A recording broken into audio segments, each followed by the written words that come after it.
Somebody has a problem, you solve it. Yep. What most new business owners don't understand is that every solution that you provide for your client causes a new problem. Yeah. And they're going to either pay somebody else for that new problem, Right. or they're going to pay you to solve that new problem. Mhm. For example, if a business owner can get any leads and your job is to help them with marketing to get some leads, okay, Right. you do that.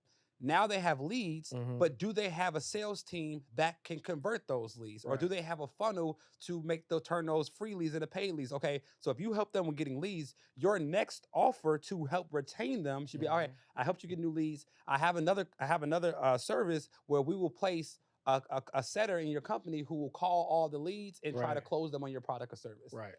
You solved the first. They didn't even know they had the second problem. Facts. But you knew they would have the second problem. So then you hit them with the next offer. Then they buy that. And then, okay, now you have somebody to close them, but now you don't have somebody to make sure they get onboarded. We have a service that will place you, whatever. But like, it's a problem solution cycle. Right. How many solutions can you create? And then how many new solutions to the problem that you created? How many times can you do that over again to help retain your customers? Big facts. Because people think about recurring, they think about multiple revenue streams the wrong way. Yeah. They think about like, oh, I want to do hair, I want to make bean pies, I want to like how many ways within the vertical of the way you're already serving people can you continue to serve them deeper, right?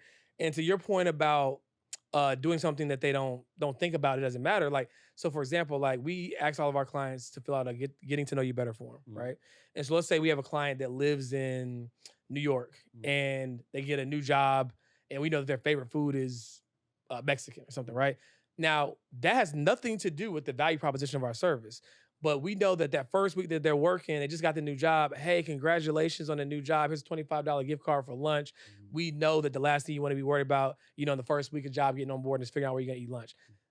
We sent them something that their best friend probably ain't even sent them, right? So it's little things like that that have nothing to do with the core value proposition that your clients will remember. Now, the key is you have to actually be delivering on the core value proposition. That's not going to supersede the fact that you're not getting them results. But if you're getting them results and you're doing things that don't even really align with what they think you are thinking about, game changer. Here's one of the best ways that I've seen this in a business I didn't know you can do it in. Shout out to my dog Shad, the boat goat. He had an Airbnb. He has an Airbnb business where he had an Airbnb that was like on the coast, right near like a popular lake, right?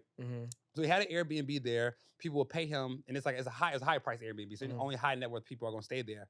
He had his Rolls Royce parked in the garage. And so once they get the Airbnb, oh, you need a car to visit the city? Here goes the Rolls Royce. The only option you're gonna get, but here goes the Rolls Royce. Right. So then they would rent the Rolls Royce as well. And then since the house was on the beach, he had his jet skis in the back. And hey, you want jet skis? We got the jet skis, boom, boom, boom. And then he had a list of restaurants on the table when they got in, and he had a 10% revenue share with all the restaurants. So bro, he would the Airbnb will only be 30 or 40% of the money he would make from that client. That's crazy. He'll make the money off the Rolls Royce. He'll make the money off the jet skis. He'll make the money off the refer. So like one business, we had business inside of a business, and he was retaining clients that they didn't even know they was paying the same person. Yeah. That's lit. Shout out to him. I was like, golly. Yeah, then it gets deep. He had like a partnership with a parking company. So when they went to the dock, they had to park the Rolls Royce somewhere. So then they had to pay for parking. Listen, he got in on that. I was like, bro. Mr. leaving with something. If not leaving nothing on the table was a person. Yeah. So how can you do that inside of your business? Again, it's not, and people think like something wrong with like getting money from clients in multiple ways. Apple. Right. You sell me the iPhone. Now I need headphones. Now I need headphones. Now I need a charger. You change the port. You change the charging port. So now I can't even put regular headphones. So now I got to get AirPods, right? And then now the AirPods connect with them. Now I got to get the Mac. So it's like, it happens to us all the time. Just as we always say, get on the right side of how things work. It's that simple, right? So it's like, get on the right side of how things work. Your clients got to spend the money anyway. Why not spend it with you? Right, you're gonna increase the lifetime value of the customer, and it's gonna make it more sticky because the more stuff they buy, it's like the Apple ecosystem.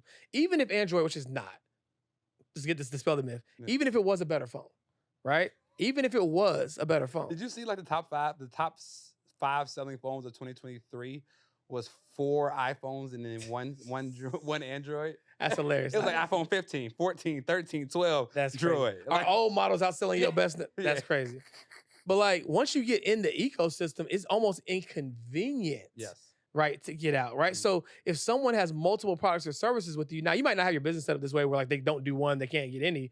But if you set it up the right way, it's gonna feel that way. It's like, oh my gosh, like why would I ever stay at another Airbnb when I go to this city? Because I gotta think about getting another car, I gotta think about getting jet skis from somewhere else, or I can just go to this one person who can connect the dots on all this stuff, right? So you create a brand ecosystem, is what it's called, and that is what helps clients want to stick around, even if they don't want to, quite frankly. Look, man. Yeah, we don't make the rules. Yeah, we don't make the rules of the game, but like, right. if it's gonna happen to me, it's gonna also happen for me. That's a big fact. That's a big fact.